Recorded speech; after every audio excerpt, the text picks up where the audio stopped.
Wait, let's start with the date. It is Thursday, January 22nd, 2026. Right.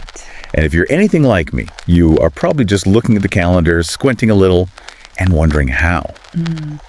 How on earth are we not even through the first month of the year yet? It has been a very, very long 3 weeks. I mean, it honestly feels like an entire year has been packed into just 22 days. Usually January is the hangover month, you know? The vibe is supposed to be slow.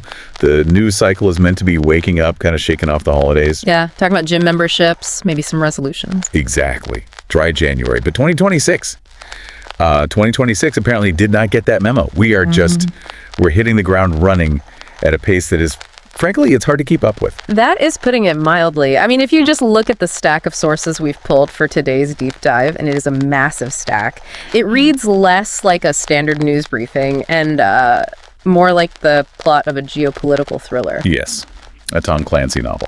Absolutely. We are seeing things happen in real time that, you know, even a few years ago would have been considered complete and utter fiction. Exactly. I mean, we're talking about the unthinkable just becoming the morning headline you scroll past on your phone. We have a foreign head of state, a sitting president of another country, currently in a U.S. detention facility. That alone is staggering. And that's just the start. At the same time, we have maps. Maps are potentially being redrawn in the Arctic.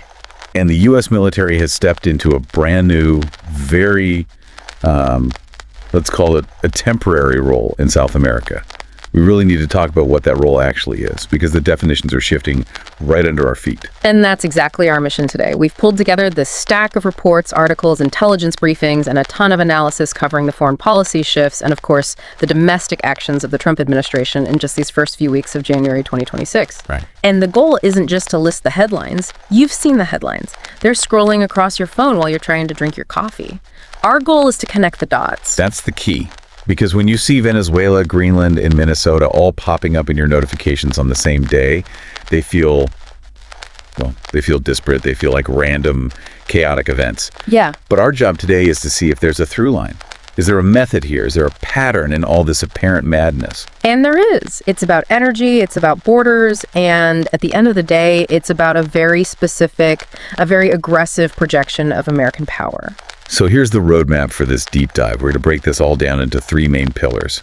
First, we have to talk about the kinetic shift, the operation in Venezuela. That's a big one. That's the anchor event for sure. Then we'll move north. We need to look at the Arctic, the rising tensions with Europe, and this recurring conversation about Greenland, which is actually more about diplomatic pressure and trade leverage than it is about buying real estate. A lot more. And finally,